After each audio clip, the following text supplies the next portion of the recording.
Good day everyone! Today, discarding Pinay tayo na kung saan gusto kong gumawa ng lumpia Shanghai pero wala akong lumpia wrapper. Kaya gusto kong ipakita at i-share sa inyo ang homemade na paggawa ko ng lumpia wrapper na kung saan napakadali lamang hanapin ang mga ingredient sa paggawa nito.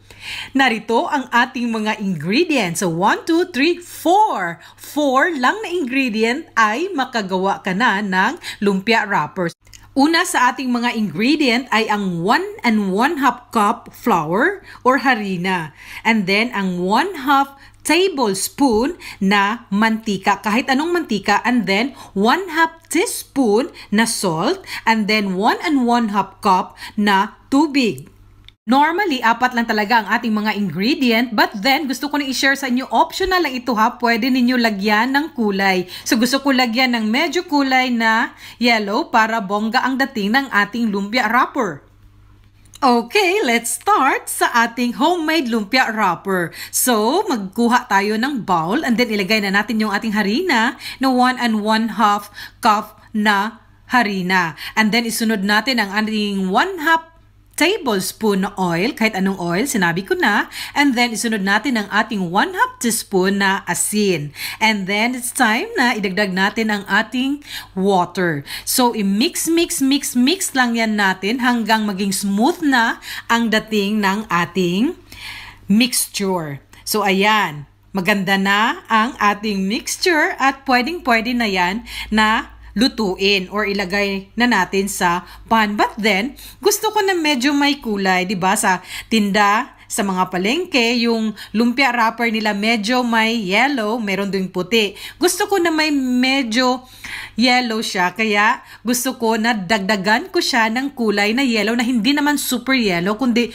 medyo light lang siya para dagdag kagandahan sa ating lumpia wrapper. Pag feel mo na talaga na ready na at smooth na siya, i-ready na natin ang ating lutuan na nasa low heat lang talaga. Hindi yung over. Low heat lang siya para tamang-tama ang ating pagluluto ng lumpia wrapper.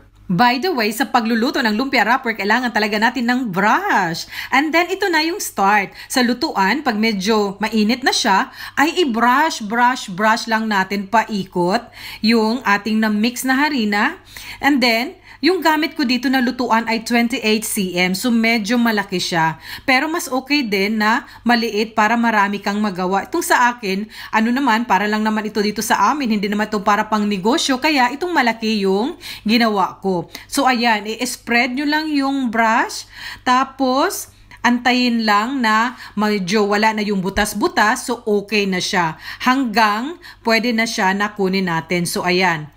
Sa pagkuha mula sa lutuan, pwede kamay ang gamitin, pwede din yung sandok na flat or spoon para makuha lang siya. Kasi ito non-sticky naman ito na lutuan. So ayan, so pwede kamay. And then, ayan, o diba? Ang ganda ng ating first na lumpia homemade na wrapper natin. So, ayan, ito na yung pangalawa. Napakadali lang talaga. Spread lang.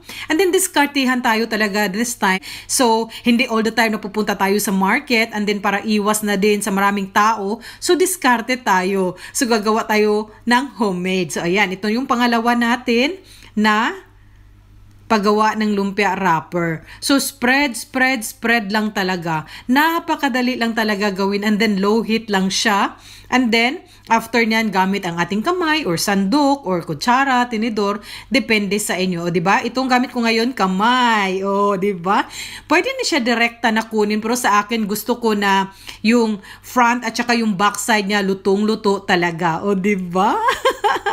Ay, nako. Napakadali lang talaga at ang saya-saya. By the way, para sa inyong kaalaman, pag ilagay na natin itong naluto natin na lumpia wrapper, ay kailangan talaga natin takpan ng cloth or yung gamit ko dito, tissue paper, para hindi siya madali na mag-dry. At smooth at fresh na fresh talaga ang ating lumpia wrapper pag takpan natin siya ng tissue paper. Ang sa iba, yung cloth, yung gamit nila. And then sa akin, yung first na gawa ko ay tissue paper yung gamit ko, dinoble ko siya, okay na okay. Hay nako, napakasaya na makagawa ka ng ganitong. O diba, ito na yung pangatlo natin. Spread, spread, spread lang talaga siya. And then, ayan, gamit na naman ang ating kamay sa pagkuha nito. O diba? So, ayan, ilagay natin sa ating lalagyan and then takpan ulit natin ng tissue paper para fresh na fresh talaga. So, sa aking na-try today, ang dami ko ding nagawa. And then imagine, 28 cm yung ating lutuan. Then malaki talaga ang ating lumpia wrapper. O diba? Preskong presko at walang katulad talaga pag sariling gawa. Parang proud na proud ka talaga. Dito kasi, kailangan mo pumunta sa mga Asian market para makakita or makabili ka ng lumpia wrapper.